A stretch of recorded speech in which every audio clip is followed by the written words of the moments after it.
Go regarder The Brave Ones sur Netflix si tu aimes bien regarder Spider-Man, Iron Man ou encore Black Panther et Woman King. Go, go, go!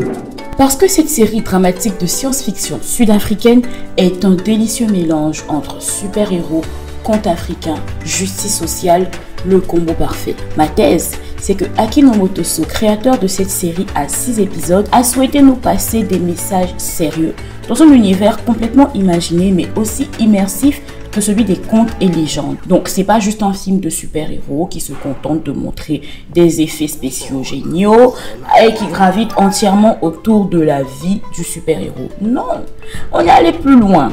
Alors oui, je peux paraître complètement partisane parce que je le suis.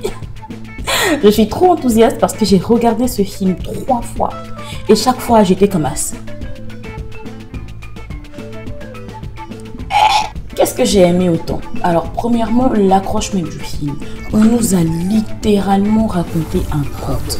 Je sais pas comment votre enfance s'est passée, hein, mais moi quand j'étais enfant, que j'allais voir ma grand-mère au village, franchement j'avais ce genre de session là où elle me racontait des trucs, mais j'avais pas droit à cette qualité d'animation là pour me permettre de mieux comprendre. Donc franchement j'ai été séduite. Secondo, l'histoire est infiniment plus profonde que celle d'un super-héros qui s'ignore, qui se découvre et qui est motivé pour venger ses proches ou je sais pas quoi. En fait, on n'est pas sur du vu, du revu, du réchauffé. Non, il y a un peu de ça, mais il y a vraiment beaucoup d'autres histoires autour.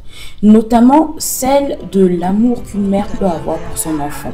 D'ailleurs, le personnage d'Ayanda, joué par Nomalanga Nkosi, m'a transcendé. J'ai ressenti tout du long sa peur, son urgence, son désespoir, son impuissance, tellement la go, elle joue bien. On nous montre aussi 2 modèles diamétralement opposés de relations fraternelles. La scène qui m'a le plus marqué à cet effet, pour moi, fut celle où on a vu la grande cruauté du frère de sang de Sia à son égard. Je peux pas vous spoiler, ça me fait mal, mais franchement, allez regarder. Moi, j'ai vu la scène, j'étais oh! En fait, ton ennemi n'est jamais loin, toujours dans ton sang que l'ennemi la hait. Aussi, ce film a beaucoup mis en avant le leadership de plusieurs personnages féminins.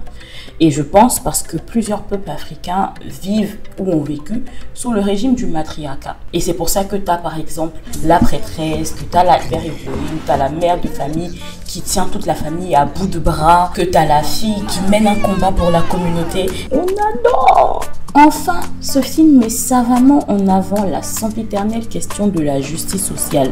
Les riches contre les pauvres qui sont maintenus pauvres pour que les riches deviennent encore plus riches. En gros, on a tous les ingrédients pour pouvoir réussir le génial blockbuster américain à la sauce africaine. T'as capté. Si jusque là vous n'avez pas compris que vous allez regarder, je vous redis, allez regarder la série. Parce que les gars, ils ont vraiment déployé des moyens, ils ont déployé du budget pour pouvoir raconter des histoires africaines par des Africains, pour des Africains. Rien que pour ça, il faut aller regarder. Hein? Ensuite, les effets sont agréables à regarder. J'apprécie particulièrement l'usage de halos lumineux pour mettre en emphase l'aspect surnaturel de certains moments. Ça a l'air de rien, hein? Mais ça change, c'est-à-dire que tu comprends que là il va se passer un truc, tu vois. Franchement, ce film c'est ma reco ultime du moment. Go regarder, je vous attends ici et à très vite pour une prochaine reco de film. Moi.